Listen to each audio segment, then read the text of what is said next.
I was finding myself burnt out and feeling kind of guilty about it. I had incredible opportunities. I was very young for the positions that I had on Broadway. I had several Broadway shows back to back. And I knew in my heart that it wasn't necessarily the work that I was doing, but I knew there was like something off. There was a lot of self-doubt, and I think I was having trouble seeing clearly what my next steps were going to be. And not just that, I was kind of lacking motivation and direction in terms of how to go about getting from A to B. So it is in my nature to hustle and just show up and work hard every day, almost sometimes to my own detriment, where I'm overworked and kind of working in too many directions at once rather than being more specific and focused and controlled about it. So for me, being organized, that was the big thing. I just really couldn't find the way to be consistent and organized.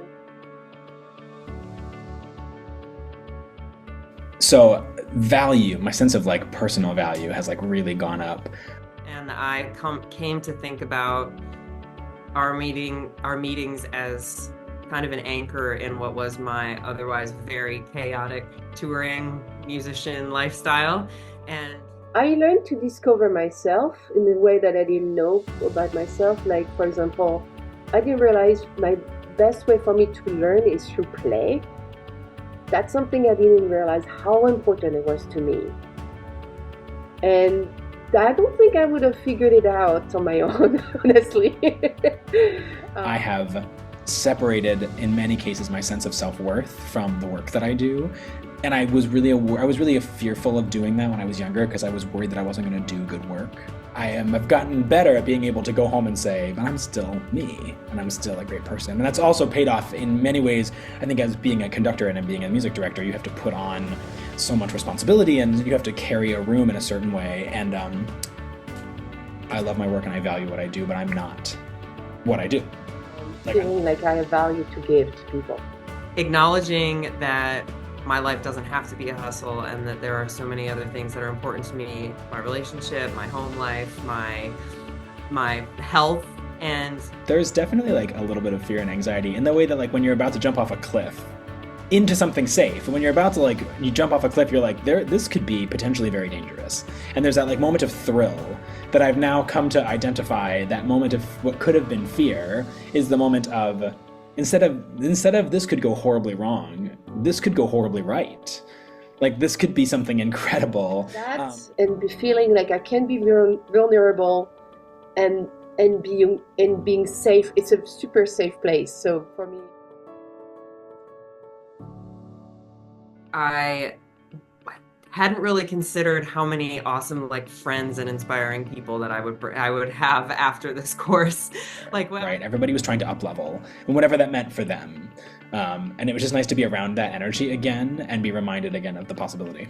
For years, I thought I could do everything by myself. I never felt like I needed help, and I realized, how I isolated myself, and this is the opposite of that. But I also love that I have a whole notebook full of all these really tangible logistical things like advertising and your website and money and finances and asking for what you're worth and pricing, and those are things that you think that you kind of have you feel on top of, but being offered this whole grab bag of tools, I just know I'm set up in a much better place to be able to. So I would say to anybody who's considering the program that you might discover things you don't even know yet. The one thing that I would say to tell them is bring your projects and troubles to the table. Be open with the things you're going through, because the support from the community is really phenomenal. I appreciated that. I didn't realize it was going to be so intense in a good way, intense in the way that there's such incredible support and ideas and different way of thinking. Until you're in a room with a group of people that are all in a similar place in life, or all are ambitious and driven, and it gave us something instantly in common. And it's fun to know that I have a team of people going forward that we've all done this experience together and feel very connected and in full support of each other. Sarah not only is a very welcoming presence and really makes you feel safe to be vulnerable, but I also saw how successful she has been in her life. Like, you're like part business coach, part magic worker. And you're so kind, and there's no judgment. And to me, that's huge. If you really, really know how to listen to people. Hear what we're saying, like you hear what I'm saying on the surface. And then you like find the cracks and like sort of pull them apart and like get in a little bit just by asking questions. You know, I was like, what did Sarah do? You know, that you're a great listener. You're really can feel how people, where they are at, and how to how to elevate people.